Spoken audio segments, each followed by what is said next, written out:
La terrasse du pavillon Le Doyen brillait sous les lustres de cristal, et le murmure des conversations se mêlait au tintement discret des coupes de champagne. Lysandre Virmont observait la scène depuis sa place, un sourire poli dessiné sur ses lèvres. À 27 ans, elle avait appris à maîtriser cet art délicat. Être présente sans vraiment exister, accompagnée sans déranger, briller juste assez pour refléter la lumière de son mari. Édouard Valmont, 36 ans, incarnait tout ce que le monde admirait. Grand, élégant dans son costume lanvin bleu nuit, il possédait cette aisance naturelle des hommes habitués à ce que les portes s'ouvrent avant même qu'ils ne les touchent. Ses investissements dans la technologie durable avaient fait de lui l'un des entrepreneurs les plus influents de France. Ce soir, entouré de partenaires et d'investisseurs, il régnait sur la soirée avec cette assurance tranquille qui caractérisait chacun de ses gestes. Lysandre portait une robe Jacquemus couleur ivoire qui épousait délicatement sa silhouette. Ses cheveux châtains étaient relevés en un chignon bas sophistiqué, révélant la finesse de sa nuque. Quelques mèches rebelles encadraient son visage aux traits doux, presque mélancoliques. Elle avait choisi des boucles d'oreilles discrètes, préférant toujours l'élégance sobre à l'ostentation. Son parfum, une essence de néroli et de bois de santal, était le seul luxe qu'elle s'autorisait vraiment. « Édouard, comment arrives-tu à tout gérer ?» demanda Guillaume Beaumont, un investisseur aux tempes grisonnantes qui venait de finaliser un partenariat avec la société de Valmont. Entre les négociations à Londres, les projets à Singapour, ta initiatives environnementales, tu dois à peine dormir. Édouard rit ce rire franc et contagieux qui avait le don de mettre tout le monde à l'aise. Il posa machinalement sa main sur la table, ses doigts effleurant presque ceux de Lysandre, sans vraiment la toucher. C'est une question d'organisation et de priorité claire. Et ta vie personnelle dans tout ça, intervint Nathalie Girard, une femme d'affaires d'une quarantaine d'années dont le regard perçant ne manquait jamais rien. Avec un emploi du temps pareil, comment fais-tu pour trouver du temps pour ta femme? Le silence qui suivit ne dura qu'une seconde, mais Lysandre le ressentit comme une éternité. Tous les regards convergèrent vers Édouard, attendant sa réponse avec cette curiosité polie qui masquait mal l'intérêt véritable. Elle sentit son cœur se contracter légèrement. C'était une question simple, anodine même. Pourquoi ressentait-elle soudain cette tension dans sa poitrine? Édouard sourit, ce sourire charmeur qu'il réservait aux situations sociales. Il regarda brièvement Lysandre, comme s'il cherchait une confirmation qu'elle ne pouvait pas lui donner. « Elle le sait déjà », dit-il avec une désinvolture désarmante. Épouser Édouard Valmont, c'est accepter de rester en second plan. La phrase tomba comme une évidence. Quelques rires fusèrent autour de la table, nerveux, complices. Guillaume hocha la tête avec un sourire entendu. Nathalie arqua un sourcil, son regard glissant furtivement vers Lysandre. Et Lysandre sourit, par réflexe, par habitude, par cette politesse apprise qui lui commandait de ne jamais créer de malaise, de ne jamais démentir publiquement, de toujours jouer le jeu. Mais quelque chose venait de se briser en elle. Ce n'était pas la phrase elle-même. Édouard n'avait pas été cruel, pas consciemment. Il avait même dit cela sur un ton léger, presque affectueux. Non, ce qui la transperçait, c'était la naturalité avec laquelle il l'avait prononcée, comme si c'était une vérité établie, acceptée, partagée par tous, comme si elle avait signé un contrat tacite en l'épousant, renoncer à exister pleinement pour qu'il puisse briller davantage. Les conversations reprirent autour de la table. On parla de la nouvelle réglementation européenne, des opportunités en Asie, du prochain sommet économique à Davos. Lysandre continuait de sourire, de hocher la tête au moment approprié, de siroter son champagne. Personne ne remarqua le léger tremblement de sa main lorsqu'elle reposa sa coupe. Personne ne vit la fissure qui venait d'apparaître dans le vernis parfait de son existence. Édouard, lui, avait déjà oublié. Il était repassé aux affaires, à ses projets, à son monde où chaque minute comptait et où l'efficacité primait sur tout le reste. Il ne remarqua pas que Lysandre ne le regardait plus de la même manière. Il ne sentit pas le changement subtil dans l'air, ce déplacement imperceptible mais irréversible qui venait de s'opérer. Lorsqu'ils rentrèrent dans leur appartement du 7e arrondissement, aux alentours de minuit, Édouard desserra sa cravate en commentant les accords conclus dans la soirée. Lysandre retira ses escarpins sans un mot, traversa le salon au meuble design et disparut dans la chambre. « Tu ne dis rien ?» demanda-t-il distraitement, consultant déjà ses messages sur son téléphone. « Je suis fatiguée », répondit-elle simplement. Et c'était vrai. Elle était fatiguée de sourire quand son cœur se brisait, fatiguée d'être un accessoire élégant dans la vie spectaculaire de quelqu'un d'autre, fatiguée de se demander quand elle avait cessé d'être Lisandre pour devenir simplement la femme d'Édouard Valmont. Cette nuit-là, allongée dans leur grand lit, elle fixa le plafond dans l'obscurité. À côté d'elle, Édouard dormait paisiblement, son souffle régulier témoignant d'une conscience tranquille. Elle, par contre, savait qu'elle ne serait plus jamais la même. Quelque chose venait de mourir en elle, ou peut-être venait de naître. Elle ne savait pas encore, mais une certitude s'imposait, claire et implacable. Elle ne pouvait plus continuer à être celle qu'on oublie.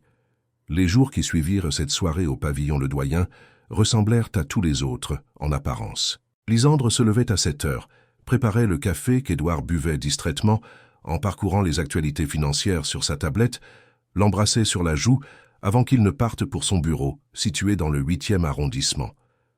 Elle passait ensuite ses matinées à gérer les détails de leur vie, coordonner avec la femme de ménage, répondre aux invitations mondaines, organiser les dîners qu'Édouard aimait donner pour ses relations d'affaires.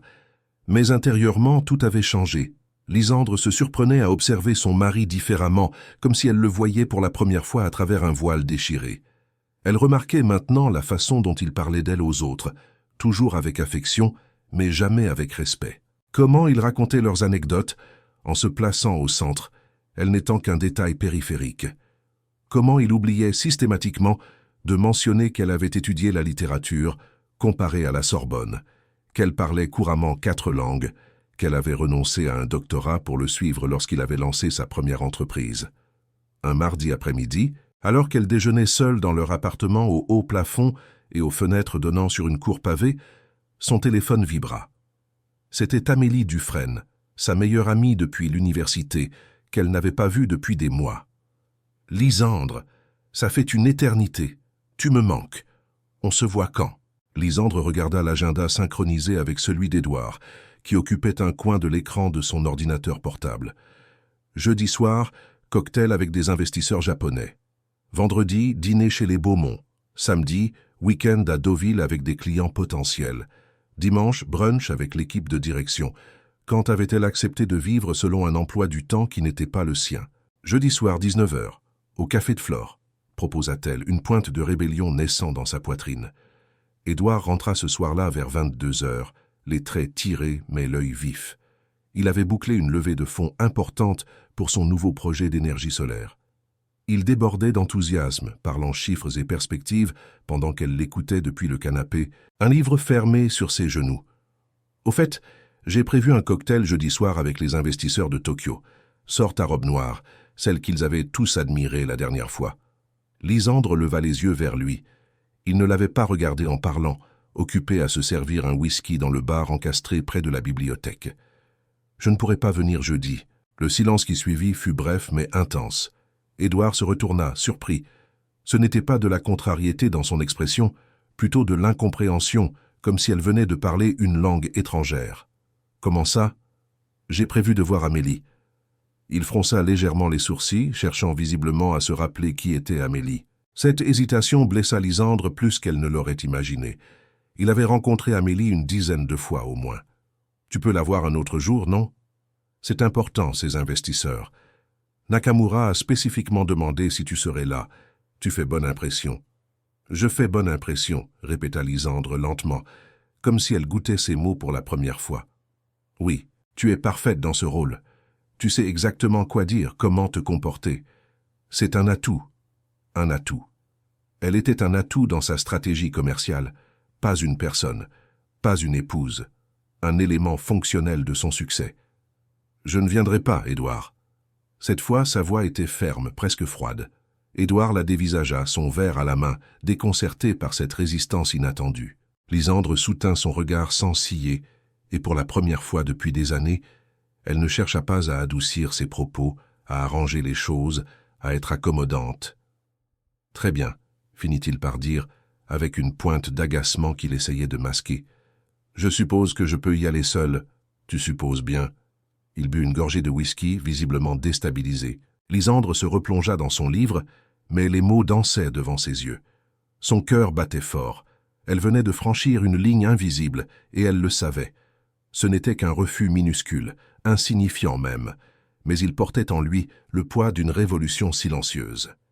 Le jeudi soir, Lysandre retrouva Amélie au café de Flore. Son amie l'attendait en terrasse malgré la fraîcheur d'octobre, emmitouflée dans un manteau camel, ses cheveux roux flamboyants sous les lumières chaudes du café. Quand elle aperçut Lysandre, son visage s'illumina. « Mon Dieu, tu es magnifique, mais différente. » Lysandre s'assit, commanda un verre de vin blanc. Elle portait un pull en cachemire gris-perle et un pantalon noir simple, rien de sophistiqué. Elle s'était coiffée librement sans le chignon impeccable qu'elle arborait habituellement aux événements d'Édouard. Différente comment? Amélie l'observa avec cette perspicacité qui la caractérisait. « Je ne sais pas. Plus. Présente. Comme si tu étais vraiment là, pas juste de passage. » Ces mots touchèrent Lysandre plus profondément qu'elle ne l'aurait cru. Elles parlèrent pendant des heures, de tout et de rien. Amélie racontait sa nouvelle relation avec un professeur de philosophie, ses projets d'exposition photographique, ses questionnements sur la vie. Lysandre réalisait à quel point ces conversations lui avaient manqué, ces échanges où elle n'avait pas besoin de surveiller chaque mot, de calculer chaque réaction. « Et toi, Lysandre, comment vas-tu vraiment ?» La question flotta entre elles. Lysandre hésita, puis quelque chose céda en elle. « Je crois que je me suis perdu, quelque part entre le jour où j'ai épousé Édouard et aujourd'hui. » Amélie posa sa main sur la sienne, attendant la suite sans la presser. « Il m'aime, je le sais, mais il m'aime comme on aime un objet précieux qu'on range soigneusement dans un écrin. Quelque chose de décoratif, d'utile, pas quelque chose de vivant. » Les larmes montèrent sans prévenir, brûlantes et libératrices. Amélie la serra dans ses bras et Lysandre pleura pour la première fois depuis cette soirée au pavillon Le Doyen. Elle pleura sur la femme qu'elle était devenue, sur celle qu'elle avait cessé d'être, sur toutes ces années où elle s'était effacée volontairement, croyant que c'était de l'amour. Quand elle rentra ce soir-là, l'appartement était plongé dans l'obscurité. Édouard n'était pas encore rentré. Lysandre se déshabilla lentement, enfila une chemise de nuit en soie et s'allongea dans leur lit. Elle ne l'attendit pas, et pour la première fois elle s'endormit paisiblement, sans ce poids écrasant sur la poitrine qui l'accompagnait depuis des mois. Octobre glissait vers novembre, et Paris se parait de ses teintes automnales. Les feuilles dorées jonchaient les trottoirs du 7e arrondissement, et l'air portait cette fraîcheur piquante qui annonçait l'hiver. Lysandre avait pris l'habitude de marcher seule le matin avant le réveil d'Édouard. Elle longeait les quais de Seine, observait les péniches amarrées, s'arrêtait parfois dans une boulangerie pour acheter un croissant qu'elle mangeait lentement, savourant chaque bouchée comme un acte de liberté minuscule, mais essentiel. Édouard avait remarqué les changements, même s'il ne comprenait pas leur origine. Elle ne l'accompagnait plus systématiquement à ses dîners professionnels. Elle avait recommencé à voir ses anciennes amies. Elle passait des heures dans le petit bureau qu'ils avaient aménagé, mais qu'elle n'utilisait jamais, lisant, écrivant, redécouvrant des passions abandonnées. Un vendredi soir, alors qu'il rentrait d'une réunion marathon, il la trouva installée dans le salon, un carnet ouvert sur ses genoux, complètement absorbée. Elle ne leva même pas les yeux lorsqu'il entra. « Tu écris ?»« Oui. »« Sur quoi ?»« Des choses. » Le ton n'était pas hostile, juste, distant, comme si une partie d'elle s'était retirée dans un espace où il n'avait plus accès. Édouard ressentit un pincement désagréable dans la poitrine, une sensation qu'il n'arrivait pas à nommer. Ce n'était pas de la jalousie, pas exactement. C'était plutôt la conscience troublante que quelque chose lui échappait et qu'il ne savait pas comment le rattraper. « J'ai pensé qu'on pourrait partir quelques jours, juste nous deux. Venise, peut-être? Tu as toujours aimé Venise. » Lysandre ferma son carnet, le regarda enfin. Ses yeux noisettes, habituellement si doux, portaient maintenant une clarté nouvelle, presque dérangeante. « Pourquoi ?» La question le prit au dépourvu. « Pourquoi ? Parce que... » Parce qu'on ne l'a pas fait depuis longtemps. Parce que je pense que ça nous ferait du bien. À qui? À nous? Ou à toi? Édouard fronça les sourcils, déstabilisé par cette franchise soudaine. Lysandre n'était pas agressive, mais elle ne fuyait plus non plus. Elle le regardait comme on regarde quelqu'un qu'on essaie de comprendre, pas comme on regarde quelqu'un qu'on aime inconditionnellement. Je ne comprends pas. Tu es en colère contre moi. Non, je ne suis pas en colère. Alors quoi? Lysandre prit une longue inspiration. Elle aurait pu tout dire.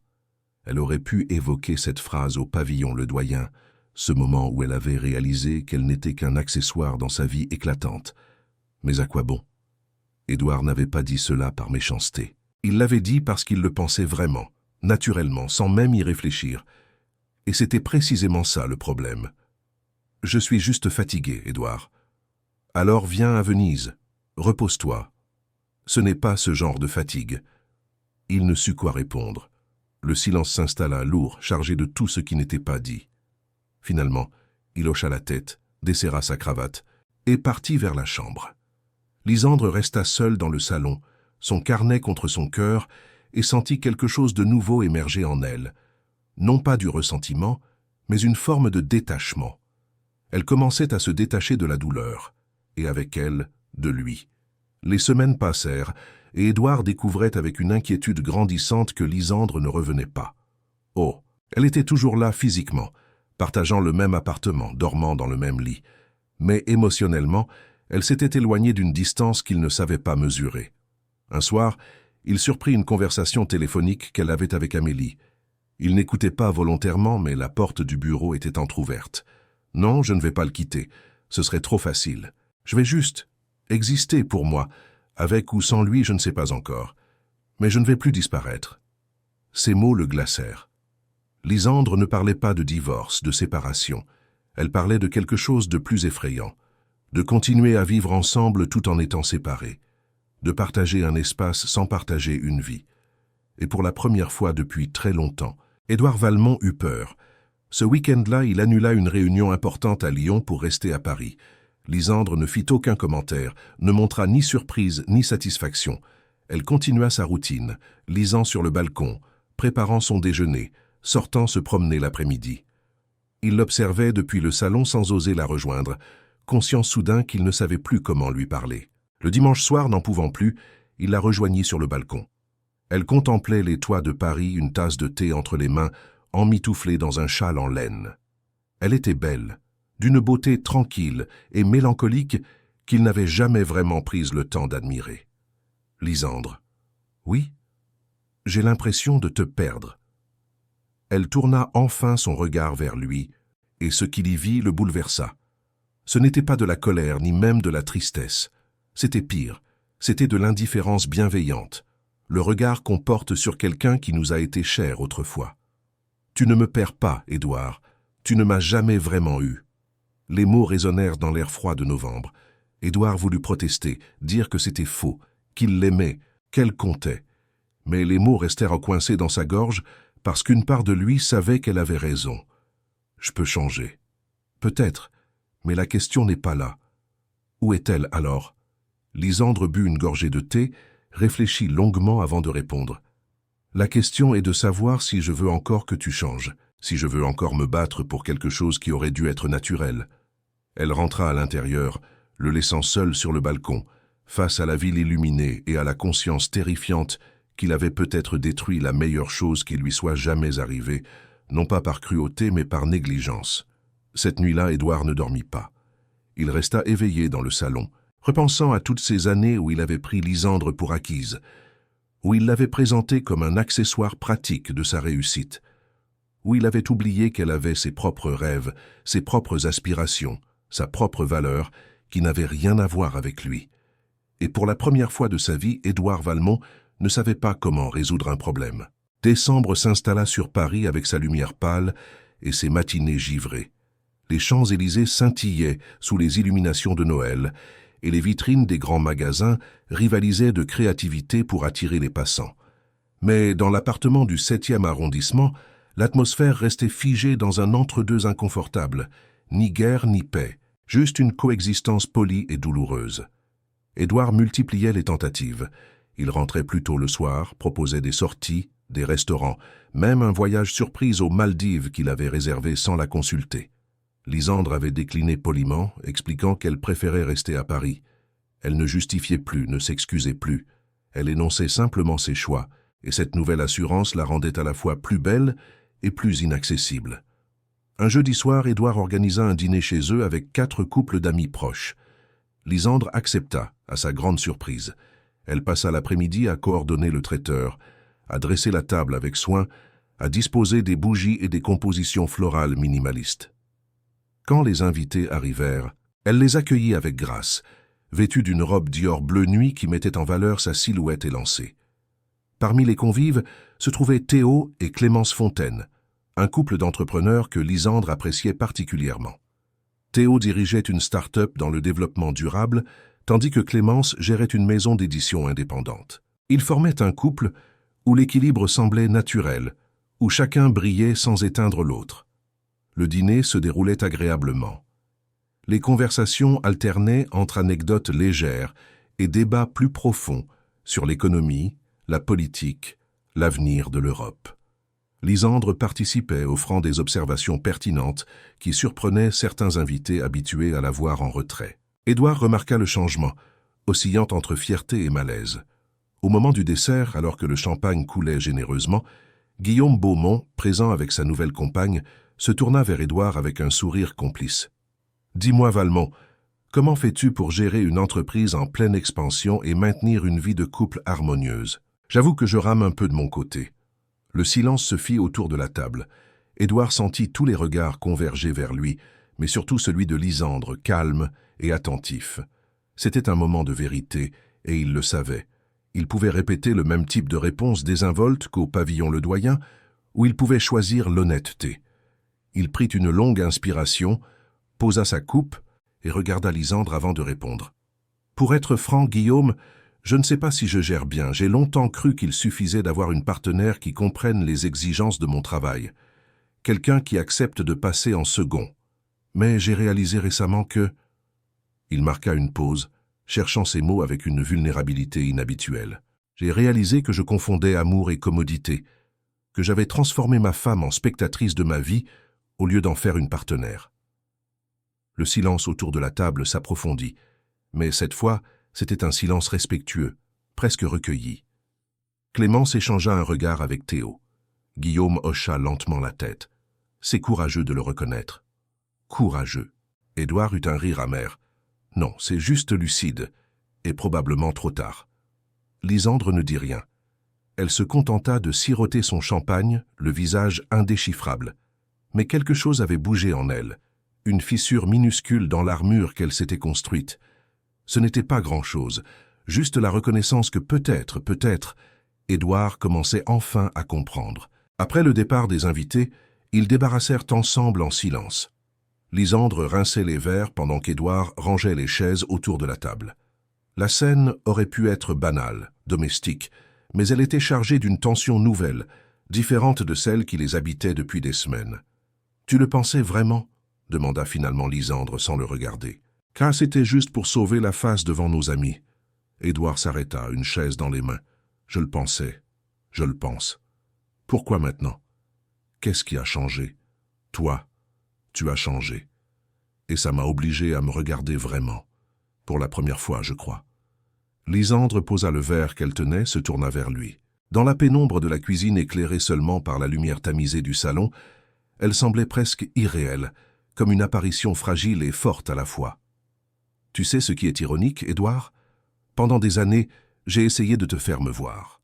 Vraiment me voir. Pas comme la femme d'Édouard Valmont, mais comme Lysandre. Et maintenant que tu commences à regarder, je ne suis plus sûr de vouloir être vu. » Les mots étaient doux mais implacables. Édouard sentit quelque chose se briser en lui, une digue qu'il avait construite entre ses émotions et sa raison. Cette muraille qui lui permettait de tout contrôler, tout gérer, tout optimiser, y compris l'amour. Je ne sais pas comment réparer ça. Peut-être que ce n'est pas réparable. Peut-être que certaines choses, une fois cassées, restent cassées. Tu ne crois pas aux secondes chances? Lysandre le regarda longuement, et dans ses yeux, Édouard vit toute la complexité de ce qu'elle ressentait. La colère, la déception, mais aussi les vestiges d'un amour qui refusait de mourir complètement. Je ne sais pas, Édouard. Demande-moi dans quelques mois. Elle quitta la cuisine, le laissant seul avec les restes du dîner et le poids écrasant de ses propres erreurs. Mais pour la première fois, il y avait quelque chose dans cette incertitude. Pas un espoir aveugle, mais une possibilité. et c'était déjà plus qu'il ne méritait. Les semaines précédant Noël passèrent dans une atmosphère étrange, faite de distance et de tentatives maladroites de rapprochement. Édouard essayait vraiment. Il posait des questions sur les journées de Lisandre, s'intéressait à ses lectures, proposait de regarder ensemble les films qu'elle aimait, mais chaque geste semblait calculé, comme s'il suivait un manuel invisible sur comment reconquérir sa femme. Et Lisandre le sentait.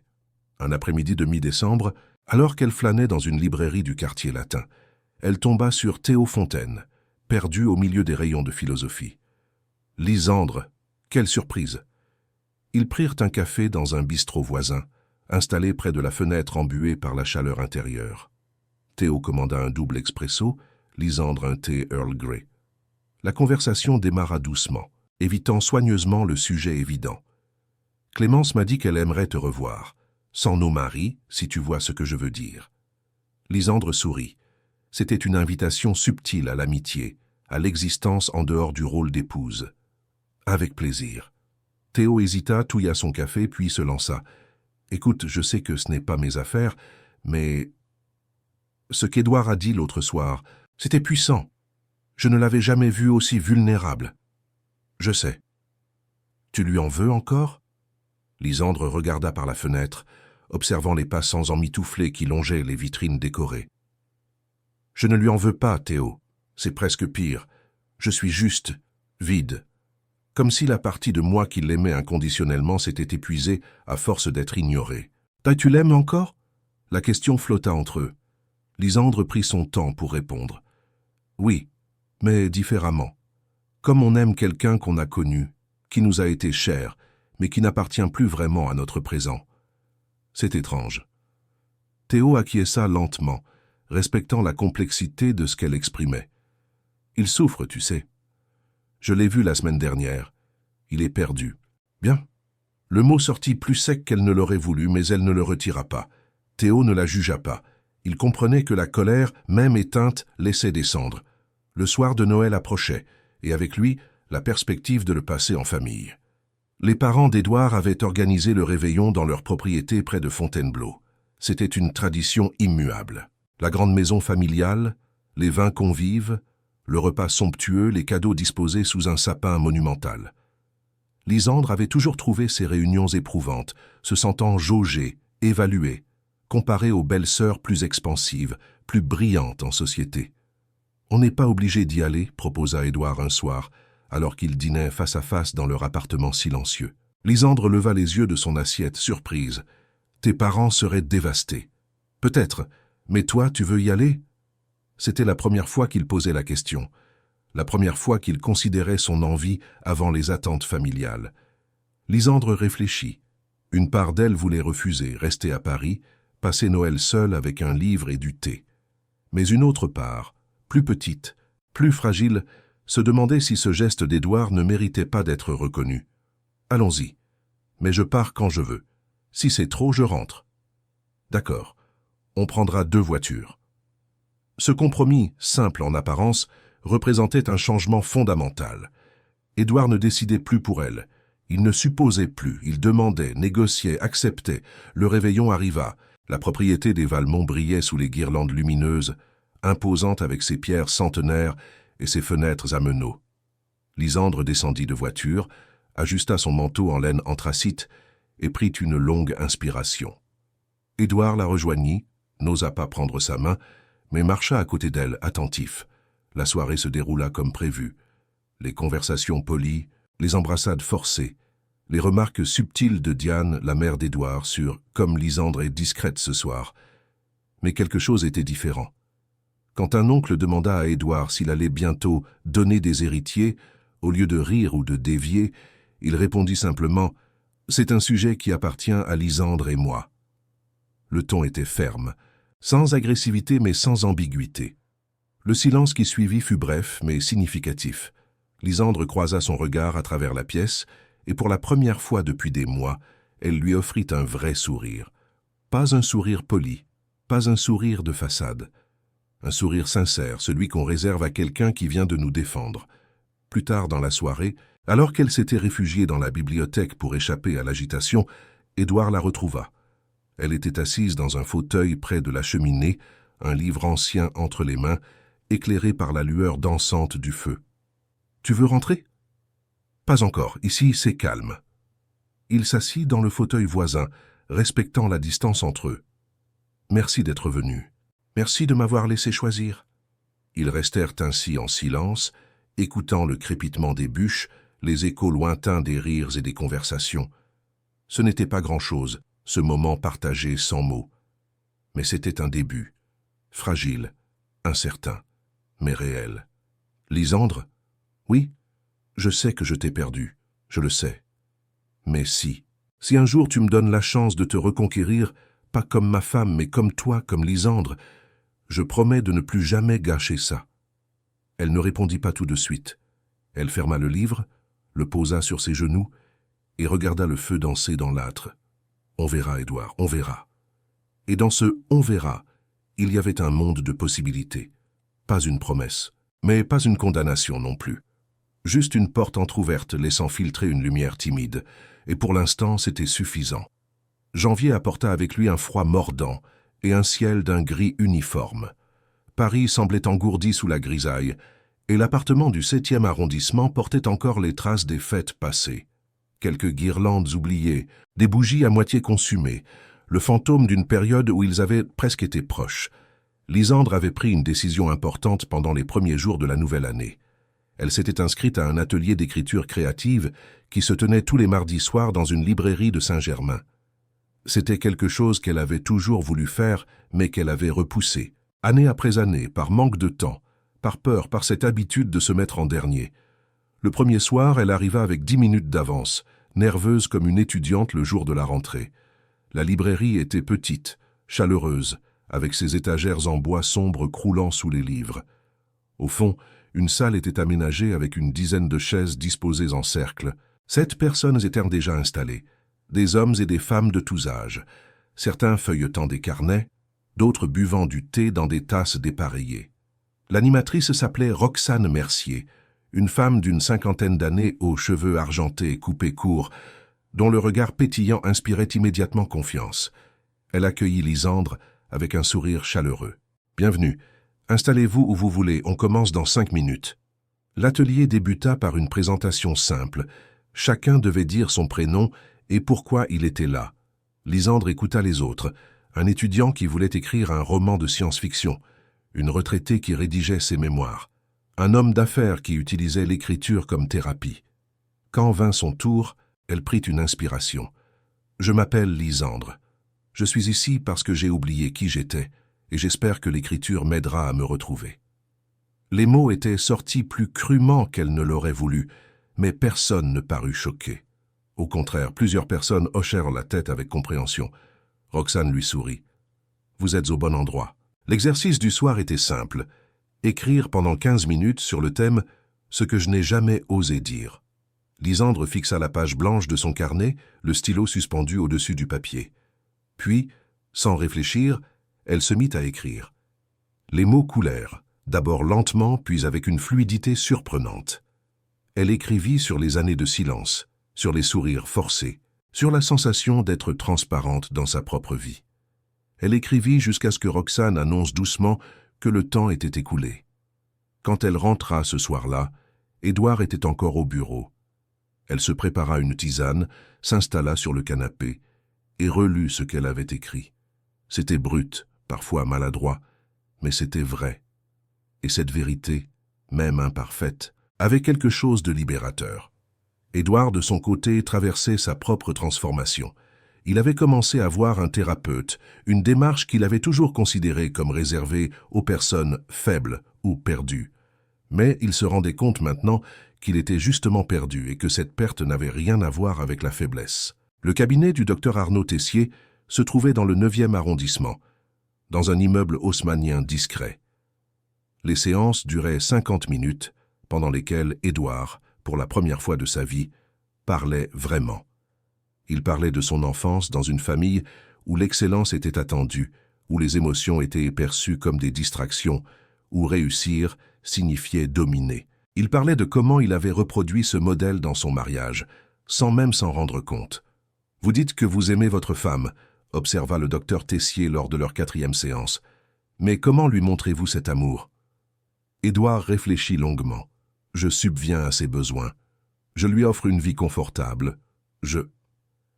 Ce sont des actions pratiques. Je vous demande comment vous lui montrez que vous la voyez, que vous la respectez, que son existence a de la valeur indépendamment de vous. Le silence qui suivit fut lourd. Édouard réalisa avec une clarté douloureuse qu'il n'avait pas de réponse. Un samedi après-midi, alors que Lisandre était à son atelier d'écriture, Édouard fit quelque chose qu'il n'avait pas fait depuis des années. Il entra dans leur chambre et ouvrit les tiroirs de Lisandre. Pas pour fouiller, mais pour comprendre. Il trouva des carnets remplis de notes, de réflexions, de poèmes inachevés. Il découvrit des brochures sur des formations qu'elle n'avait jamais suivies, des coupures de presse sur des conférences auxquelles elle n'était jamais allée, tout un univers de rêves étouffés, d'ambitions mises de côté. Il referma les tiroirs avec précaution, le cœur serré. Comment avait-il pu être aussi aveugle? Comment avait-il pu vivre aux côtés de quelqu'un pendant des années sans jamais vraiment le voir?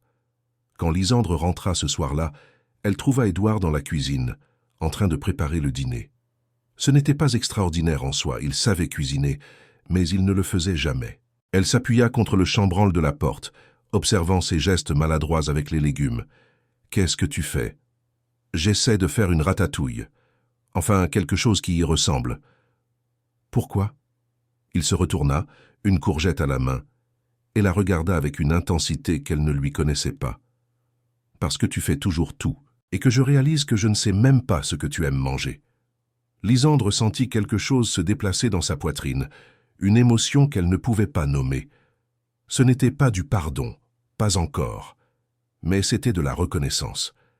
La reconnaissance que peut-être, il était vraiment en train de changer. Ils dînèrent ensemble dans la cuisine, assis au comptoir plutôt qu'à la grande table de la salle à manger. La ratatouille était correcte, pas extraordinaire, mais elle goûtait l'effort, l'intention. Ils parlèrent de choses simples, de l'atelier d'écriture de Lisandre, du projet d'Édouard qui prenait enfin forme, du froid qui s'installait sur la ville. « Tu écris sur quoi ?» demanda-t-il. Lisandre hésita. Elle n'avait jamais partagé ses écrits, même avec lui, surtout avec lui. Sur des choses que je ressens, des fragments, rien de structuré. J'aimerais les lire, un jour, si tu veux bien. Peut-être. Ce « peut-être » n'était pas un refus, c'était une possibilité. Et dans leur situation actuelle, les possibilités valèrent de l'or. Février arriva avec ses matinées glacées et ses après-midi où le soleil perçait timidement à travers les nuages. Lisandre et Édouard continuaient leur danse étrange, faite de rapprochements prudents et de distances respectées. Ils n'étaient plus ennemis, mais pas encore alliés. Ils étaient deux personnes essayant de réapprendre à se connaître, sans la garantie que cela aboutirait à quelque chose. Un mardi soir, après son atelier d'écriture, Lisandre reçut un message d'Amélie l'invitant à une soirée le vendredi suivant. C'était l'anniversaire d'un ami commun, une fête qui se tiendrait dans un loft du 11e arrondissement. Lisandre accepta sans hésiter. Elle n'avait pas besoin de demander la permission à Édouard, et cette liberté nouvelle ne cessait de la surprendre. Le vendredi soir, elle enfila une robe bordeaux simple mais élégante, se maquilla légèrement et quitta l'appartement vers 20 heures. Édouard était dans son bureau, plongé dans des dossiers. Il leva les yeux quand elle passa devant la porte. « Tu es magnifique. »« Merci. »« Tu rentres tard ?»« Je ne sais pas. Peut-être. » Il hocha la tête, ne demanda rien de plus. Cette retenue, ce respect de son autonomie, était nouveau et troublant. Lisandre se demanda combien de temps il tiendrait cette posture, si c'était authentique ou juste une stratégie temporaire. La soirée était animée, joyeuse. Une 50aine de personnes s'entassaient dans le loft décoré de guirlandes lumineuses et de bougies. La musique était suffisamment forte pour couvrir les conversations sans les empêcher. Lisandre retrouva Amélie près du bar improvisé, et son amie l'accueillit avec un cri de joie. « Tu es venue, j'avais peur que tu changes d'avis. » « Pourquoi j'aurais changé d'avis ?»« Je ne sais pas.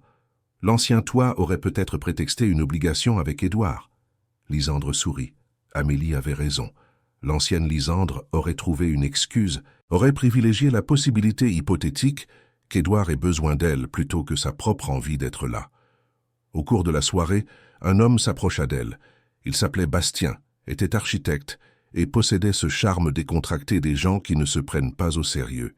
Ils parlèrent longtemps, de voyages, de livres, de la difficulté de concilier passion et pragmatisme dans la vie. À aucun moment Lisandre ne mentionna qu'elle était mariée.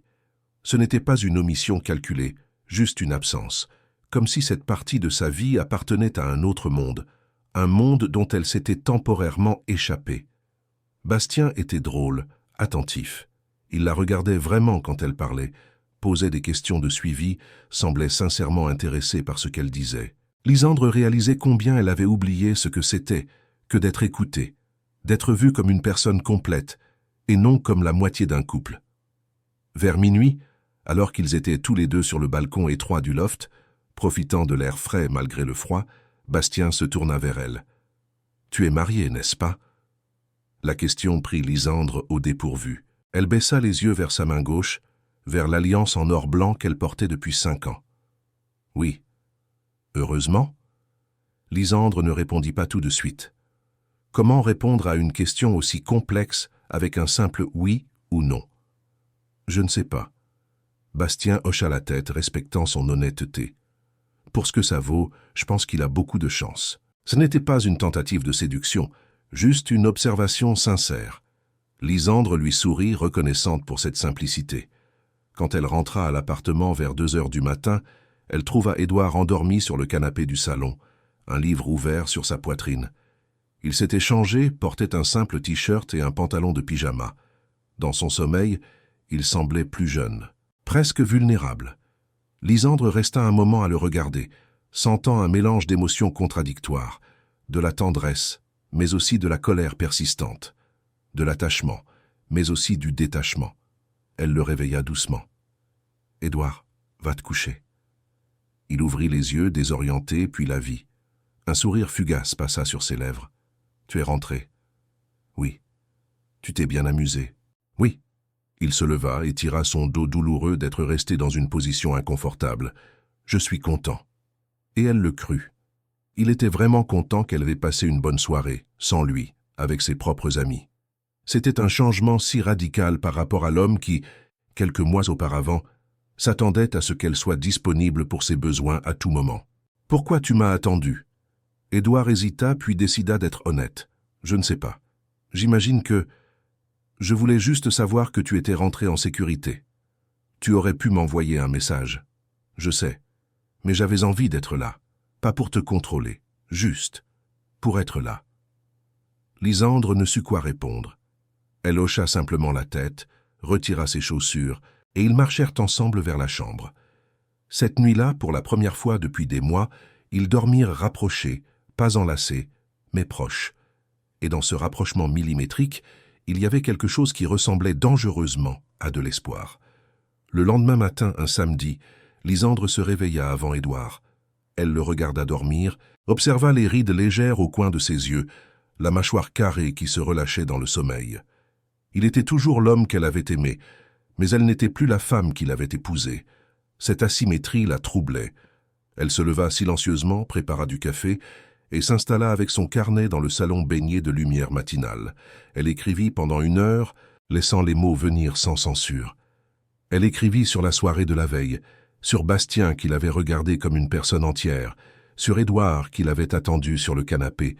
Elle écrivit sur la confusion de vouloir partir et rester en même temps, sur l'impossibilité de revenir en arrière et la difficulté d'avancer. Quand Édouard émergea de la chambre, encore ensommeillé, il trouva Lisandre absorbée dans son écriture. Il ne l'interrompit pas. Il se servit simplement un café et s'installa dans le fauteuil en face d'elle, respectant son espace tout en partageant sa présence.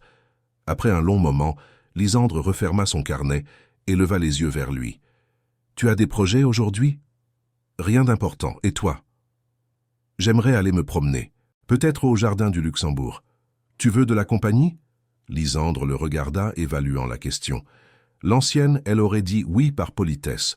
La nouvelle, elle hésitait, consciente de son besoin de solitude, mais aussi de sa curiosité à l'idée de passer du temps avec cet homme qui essayait si fort de devenir quelqu'un de différent. Oui. Ce simple mot les surprit tous les deux. Ils se préparèrent en silence, enfilèrent leurs manteaux et sortirent dans le froid de février. Le jardin du Luxembourg était presque vide, les arbres nus se découpant contre un ciel d'un bleu pâle. Ils marchèrent côte à côte, sans se toucher, mais dans une synchronie naturelle. « Lysandre ? Oui. Je sais que je n'ai pas le droit de demander, mais tu penses qu'on peut encore se sauver ?» Elle s'arrêta, se tourna vers lui. Son visage était ouvert, vulnérable d'une façon qu'elle ne lui avait jamais vue. « Je ne sais pas, mais je sais que tu essaies, et c'est déjà quelque chose. » Ce n'était pas une déclaration d'amour, ce n'était même pas une promesse, mais c'était une reconnaissance. Et dans le cœur glacé de l'hiver, c'était suffisant pour continuer à marcher ensemble, côte à côte, vers un avenir encore incertain. Mars arriva avec ses premières promesses de printemps. Les bourgeons timides pointaient sur les branches des marronniers, et Paris semblait émerger lentement de sa torpeur hivernale. Lysandre et Édouard avaient établi une routine nouvelle, un équilibre fragile fait de respect mutuel et de prudence. Ils dînaient ensemble plusieurs fois par semaine, partageaient parfois leurs journées, mais maintenaient aussi leurs espaces séparés. C'était une cohabitation consciente, où chaque geste comptait. Un jeudi soir, Lysandre rentra de son atelier d'écriture avec une nouvelle inhabituelle. Roxane, l'animatrice, lui avait proposé de participer à une lecture publique organisée dans une librairie de Montparnasse. 5 auteurs de l'atelier liraient des extraits de leurs textes devant un public. L'événement aurait lieu dans 3 semaines. Elle en parla à Édouard pendant le dîner, essayant de masquer son anxiété sous un ton désinvolte. « C'est une opportunité intéressante, » dit-elle en coupant sa salade. « Mais je ne suis pas sûr d'avoir le courage. » Édouard posa sa fourchette, la regarda avec attention. « Tu as peur de quoi ? De me mettre à nu devant des inconnus, d'être jugé, de découvrir que ce que j'écris n'a aucune valeur. » « Est-ce que tu penses vraiment que ce que tu écris n'a pas de valeur ?» Lysandre réfléchit.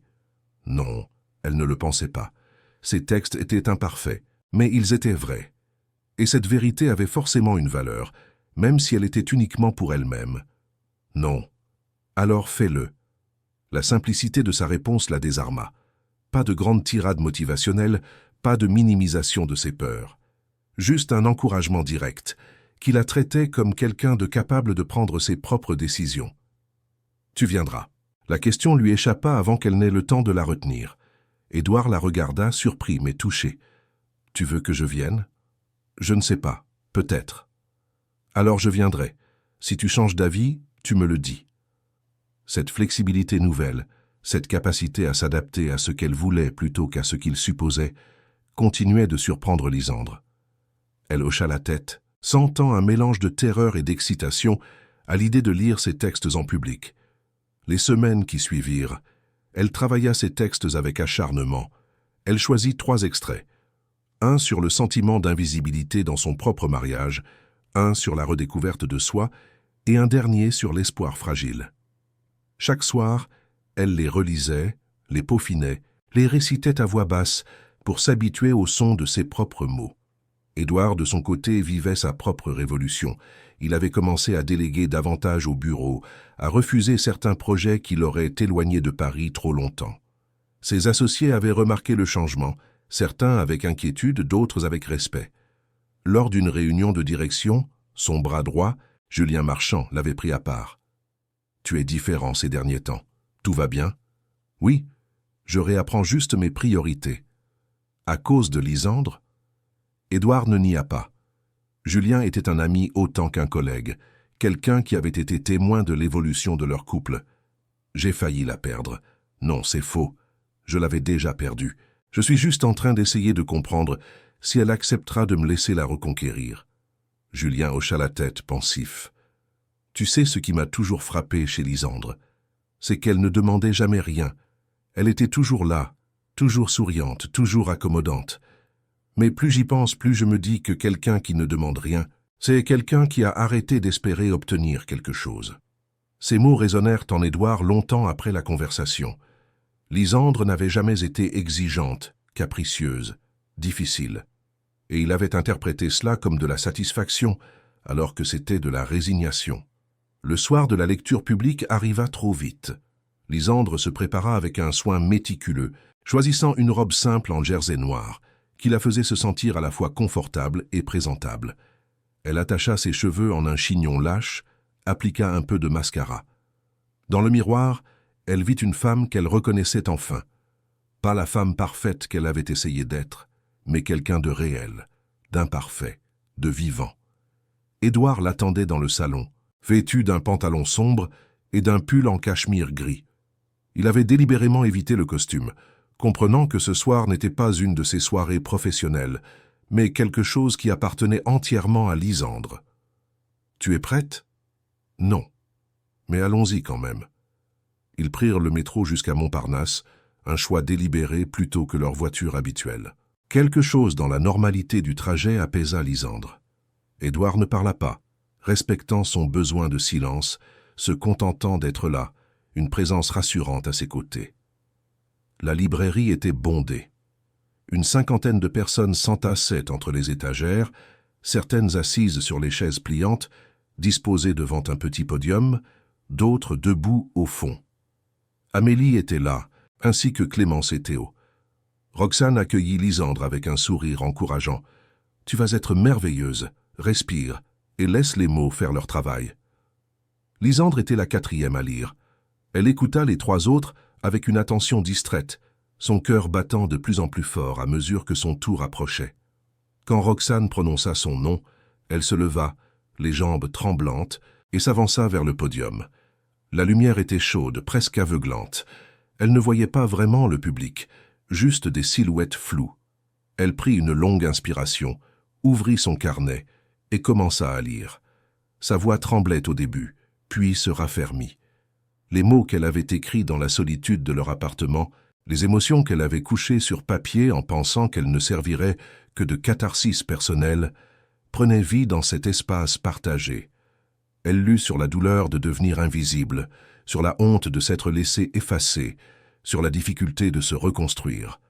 Quand elle termina, le silence dura quelques secondes, puis les applaudissements éclatèrent, chaleureux, sincères. Lisandre leva les yeux, et dans la foule, elle trouva Édouard. Il ne bougeait pas, ne disait rien, mais ses yeux brillaient d'une émotion qu'elle n'avait pas vue depuis des années. Ce n'était pas de la pitié, ni de la culpabilité, c'était de l'admiration. Après la lecture, un petit groupe se forma autour de Lisandre. Des inconnus lui parlaient de comment ces mots avaient résonné en eux, partageaient leurs propres histoires d'invisibilité et de renaissance. Amélie la serra dans ses bras avec fierté. Clémence lui proposa de publier certains de ses textes dans sa maison d'édition. Lisandre flottait dans une euphorie qu'elle n'avait jamais connue. La satisfaction d'avoir été vue, entendue, reconnue pour ce qu'elle était vraiment. Édouard resta en retrait, observant la scène. Il ne chercha pas à s'imposer, ne se présenta à personne comme son mari, ne ramena pas l'attention sur lui. Il était simplement là, témoin de sa réussite, et cette discrétion parlait plus fort que n'importe quelle déclaration. Quand la soirée se termina, vers 23 heures, ils marchèrent dans les rues de Montparnasse sans but précis. L'air était doux, presque printanier, et Paris scintillait sous les lampadaires. Lisandre se sentait légère, comme si un poids invisible s'était envolé. « Tu as été incroyable », dit enfin Édouard. « Merci. »« Non, je veux dire vraiment, ces textes, ils étaient puissants, vrais. Et j'ai réalisé en t'écoutant à quel point je ne te connaissais pas vraiment. Ou plutôt, à quel point je n'avais jamais pris le temps de te connaître. » Lisandre s'arrêta sous un réverbère, se tourna vers lui. « Tu sais ce qui est étrange. Pendant des années, j'ai voulu que tu me voies, que tu me poses des questions, que tu t'intéresses à ce que je ressentais. Et maintenant que tu le fais, je ne sais pas quoi faire de cette attention. Tu n'as rien à en faire, c'est juste ce que tu mérites, ce que tu as toujours mérité. » Ils reprirent leur marche et pour la première fois depuis des mois, Lisandre prit sa main. Le geste était simple, presque insignifiant, mais il contenait un monde de signification. Ce n'était pas un pardon complet, pas une réconciliation totale, mais c'était un pont. Une main tendue par-dessus l'abîme qui s'était creusé entre eux. Édouard serra ses doigts avec précaution, comme s'il tenait quelque chose de précieux et de fragile. Et d'une certaine manière, c'était le cas. Les jours qui suivirent, quelque chose changea dans leur dynamique. Ils parlaient plus, vraiment parlaient, pas juste de logistique ou de surface. Édouard posait des questions sur son atelier d'écriture, sur ses projets, sur ses rêves. Lysandre, de son côté, s'autorisait à partager, prudemment d'abord, puis avec plus d'aisance. Un dimanche après-midi, alors qu'il déjeunait dans un bistrot du Marais, Édouard lui posa une question qui la prit au dépourvu. « Si tu pouvais recommencer notre relation depuis le début, en sachant tout ce que tu sais maintenant, est-ce que tu m'épouserais quand même ?» Lysandre posa sa fourchette, réfléchit longuement à sa réponse. La vérité était complexe, nuancée. « Je ne sais pas. Il y a eu tellement de bons moments au début. Tu étais attentionné, passionné, présent. Mais oui, même alors, il y avait des signes, des petites choses que j'ignorais parce que j'étais amoureuse. Ta façon de prendre des décisions sans me consulter en supposant que je serais d'accord. Ta tendance à me présenter comme un accessoire plutôt que comme une partenaire. Je suis désolé. Je sais, mais tu comprends que désolé ne suffit pas, n'est-ce pas? Désolé, c'est un début. Le changement réel, c'est la suite. Et tu vois du changement réel. » Lysandre le regarda, vraiment le regarda. L'homme assis en face d'elle n'était plus exactement celui qu'elle avait épousé. Il était plus humble, plus à l'écoute, plus présent. Mais était-ce suffisant? Était-ce durable? Oui, mais je ne sais pas encore si c'est suffisant. L'honnêteté de sa réponse aurait pu être dévastatrice, mais Édouard l'accueillit avec calme. Il hocha la tête, acceptant cette incertitude comme quelque chose qu'il devait porter. « Je peux vivre avec ça, tant qu'il y a une possibilité. » Ce soir-là, ils regardèrent un film ensemble, installés sur le canapé avec une distance confortable entre eux. À mi-chemin, Lysandre se rapprocha imperceptiblement et Édouard passa son bras autour de ses épaules. Elle se laissa aller contre lui, sentant la chaleur de son corps, le rythme régulier de sa respiration. Ce n'était pas passionnel, pas dramatique. C'était juste. Bien. Plus tard, alors qu'ils se préparèrent pour la nuit, Édouard brisa le silence. « Lysandre, je sais que les choses sont encore fragiles entre nous, mais je veux que tu saches que même si on ne retrouve jamais ce qu'on avait, même si on doit inventer quelque chose de complètement nouveau, je suis prêt. Je suis prêt à construire quelque chose où tu n'es plus en second plan, où on est côte à côte. » Lysandre sentit les larmes monter. Pas des larmes de tristesse, mais quelque chose de plus complexe. Un mélange de soulagement, d'espoir et de la conscience douloureuse de tout le temps perdu. « Je veux y croire. » Alors crois-y. Cette nuit-là, ils dormirent enlacés pour la première fois depuis des mois. Et dans l'obscurité de leur chambre, quelque chose se réparait lentement, fil par fil, battement de cœur par battement de cœur. Le lendemain matin, Lysandre se réveilla avant Édouard. Elle le regarda dormir, et pour la première fois, elle ne se demanda pas si elle l'aimait encore. Elle savait qu'elle l'aimait, mais c'était un amour différent, plus mature, plus conscient.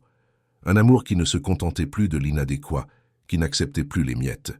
Un amour qui exigeait le respect, la réciprocité, la visibilité. Elle se leva silencieusement, prépara du café et s'installa avec son carnet. Elle écrivit pendant 1 heure, et cette fois, ce qu'elle écrivait n'était plus seulement de la douleur, c'était aussi de l'espoir. L'espoir fragile mais réel qu'ils pouvaient peut-être trouver un chemin l'un vers l'autre. Un chemin où aucun des deux ne devait disparaître pour que l'autre puisse briller. Quand Édouard émergea de la chambre, il trouva Lysandre souriante, un vrai sourire qui atteignait ses yeux. Et dans ce sourire, il vit quelque chose qu'il avait cru perdu à jamais, la possibilité d'un avenir commun. Pas garanti, pas facile, mais possible. Et pour l'instant, c'était suffisant. Avril déploya ses couleurs sur Paris comme une promesse tenue. Les cerisiers du jardin du Luxembourg explosaient en nuages roses et les terrasses des cafés se remplissaient de nouveau. Lysandre et Édouard traversaient une période étrange, suspendue entre la reconstruction et l'incertitude.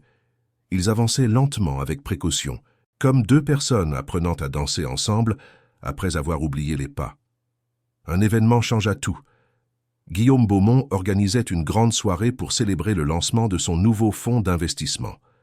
C'était le genre d'événement mondain qu'Édouard ne pouvait éviter, et il demanda à Lysandre si elle accepterait de l'accompagner. « Je comprendrai si tu refuses », ajouta-t-il rapidement. « Je sais que ces soirées ne sont pas. J'irai. » Édouard la regarda, surpris. « Tu es sûr ?»« Oui, mais cette fois, j'y vais comme moi-même. pas comme ton accessoire. Je n'ai jamais voulu autre chose. Pas maintenant, en tout cas. La soirée se tenait dans un hôtel particulier du 16e arrondissement, un bâtiment magnifique du 19e siècle, avec ses salons ornés de dorures et ses lustres de cristal. Lysandre portait une robe émeraude qui soulignait sa silhouette avec élégance. Elle s'était coiffée différemment, laissant ses cheveux cascader librement sur ses épaules. Elle se sentait belle, mais surtout, elle se sentait elle-même.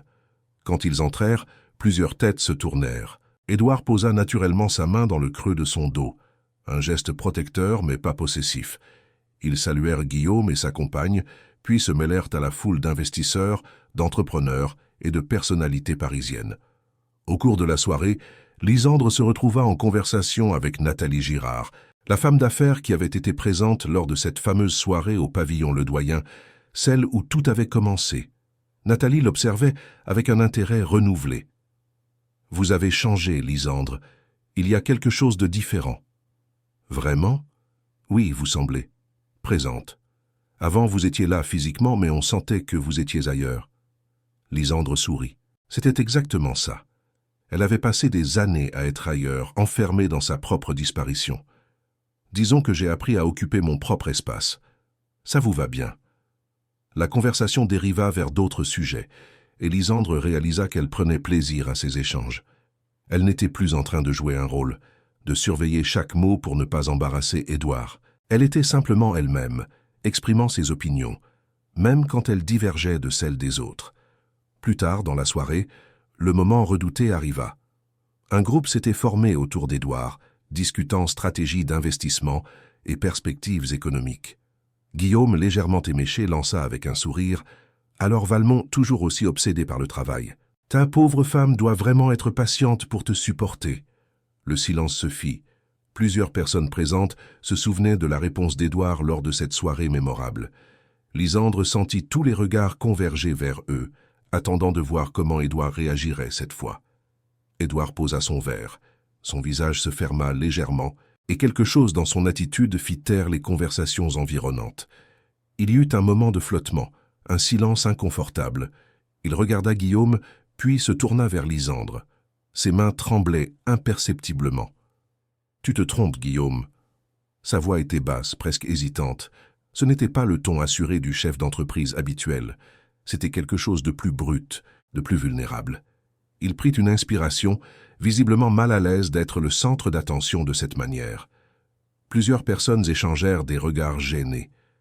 Il y a quelques mois, j'ai dit quelque chose. Quelque chose que je regrette profondément. Il s'arrêta, cherchant ses mots. Lysandre vit la sueur perler légèrement sur son front. L'assemblée était silencieuse, mais pas d'admiration, de malaise. J'ai traité Lysandre comme si elle était. Il s'interrompit de nouveau, incapable de finir sa phrase. Son regard chercha celui de Lysandre, implorant. Elle voyait qu'il souffrait, que chaque mot lui coûtait. Bref, je me suis trompé complètement. Il desserra son col, visiblement oppressé par tous ces regards. Ce n'est pas elle qui doit être patiente, c'est moi qui. Il s'arrêta encore, respira profondément. Voilà, je voulais juste dire ça. Le silence qui suivit fut lourd, embarrassé. Ce n'était pas un moment triomphal. C'était maladroit, imparfait, profondément humain. Guillaume toussa mal à l'aise. Quelques personnes hochèrent la tête avec gêne. D'autres détournèrent le regard. Nathalie fut la première à parler, sa voix brisant la tension. « Bon, quelqu'un veut du champagne ?» Les conversations reprirent graduellement, mais Édouard et Lysandre restèrent figés dans leur bulle. Ils ne l'avaient pas regardé pendant son court discours, trop submergé par l'émotion. Maintenant, il osait enfin croiser son regard. « Désolé, » murmura-t-il. « Je ne sais pas faire ça. » Les grands discours. Lysandre sentit les larmes monter. Pas à cause de ce qu'il avait dit. Les mots avaient été maladroits, incomplets, mais à cause de l'effort visible, du courage qu'il lui avait fallu pour simplement essayer. Il s'était mis à nu devant les mêmes personnes qui avaient ri de sa blague des mois auparavant, et il l'avait fait mal, gauchement, mais sincèrement. Elle prit sa main, la serra fort. C'était parfait. Non, c'était toi. Vraiment toi. C'était parfait. Quelques minutes plus tard, ils s'échappèrent discrètement de la soirée. Personne ne les retint. Dehors, l'air frais d'avril les enveloppa, et Édouard s'appuya contre le mur de l'hôtel particulier, épuisé. Mon Dieu, c'était horrible. Lysandre rit, un rire léger, libérateur. C'était authentique. Je voulais dire quelque chose de, je ne sais pas, de profond, comme dans les films, mais je n'ai pas pu. Tous ces regards sur moi. Je sais. Il la regarda, vraiment la regarda. Tu mérites mieux que ceux. Bafouillage embarrassant. Non. Je mérite quelqu'un qui essaie, même maladroitement, surtout maladroitement. Ils rentrèrent à pied, main dans la main, traversant Paris qui scintillait sous les étoiles. L'air était doux, et pour la première fois depuis des mois, le silence entre eux n'était pas lourd. C'était paisible. « Tu sais ce qui est drôle ?» dit Lysandre, alors qu'ils longèrent la Seine. « Si tu avais fait un grand discours parfait avec les bons mots et la bonne intonation, je ne t'aurais peut-être pas cru, mais là, c'était toi, fragile, humain. » Édouard s'arrêta sous un lampadaire, prit son visage entre ses mains. « Je t'aime. Maladroitement, imparfaitement, mais je t'aime. Je sais. » « Tu m'aimes encore ?» Lysandre prit son temps pour répondre. Ce n'était pas une question simple, et elle méritait une réponse honnête. « Je t'aime différemment, plus consciemment, avec mes yeux ouverts. Et c'est mieux, je crois. Mieux comment? Parce que cette fois, je ne disparais pas pour que tu existes. On existe ensemble. » Il l'embrassa, et ce baiser contenait tout. Le pardon, la douleur, l'espoir, l'amour qui avait survécu à tout. Ce n'était pas un baiser de cinéma, parfait et chorégraphié. C'était maladroit, salé de larmes, interrompu par des rires nerveux. C'était réel. Quand ils se séparèrent, Édouard posa son front contre le sien. « Je vais passer le reste de ma vie à mériter ça. Pas le reste de ta vie, juste aujourd'hui, et demain, et après-demain, un jour à la fois. Je peux faire ça. Moi aussi. » Ils rentrèrent dans leur appartement du 7e arrondissement alors que l'aube commençait à poindre. La ville s'éveillait lentement, et avec elle, quelque chose de nouveau naissait entre eux. Ce n'était pas une fin heureuse conventionnelle, c'était mieux. C'était un nouveau départ, construit sur les ruines de ce qu'ils avaient été, forgé dans la douleur et la transformation. Cette nuit-là, dans leur grand lit, ils firent l'amour avec une tendresse nouvelle. Chaque geste était hésitant, comme s'ils réapprenaient les contours de l'autre. Ce n'était pas parfait. Il y eut des maladresses, des ajustements, des pauses pour rire doucement. Mais c'était eux, vraiment eux, sans masque ni rôle à jouer. Lysandre s'endormit dans les bras d'Édouard, et pour la première fois depuis cette fameuse soirée au pavillon Le Doyen, son cœur était en paix. Pas parce que tout était parfait, mais parce que tout était vrai. Et la vérité, même imparfaite, valait tous les mensonges élégants du monde. Mais 1 an plus tard, le café du petit matin emplissait l'appartement de son arôme familier. Lysandre était installée dans le bureau qu'elle avait complètement réaménagé, entourée de ses livres, de ses carnets, de tout ce qui faisait d'elle ce qu'elle était. Sur son ordinateur, elle travaillait à son premier recueil de nouvelles, un projet que Clémence avait accepté de publier dans sa maison d'édition.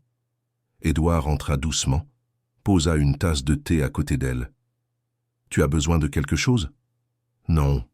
Enfin si, peut-être de ton avis sur ce passage, si tu as le temps.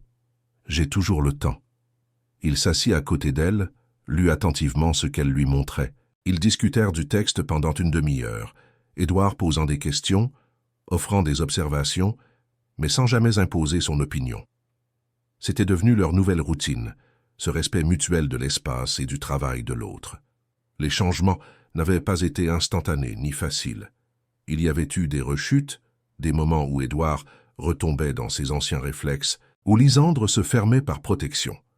Mais chaque fois, ils en parlaient, ils s'expliquaient, ils ajustaient.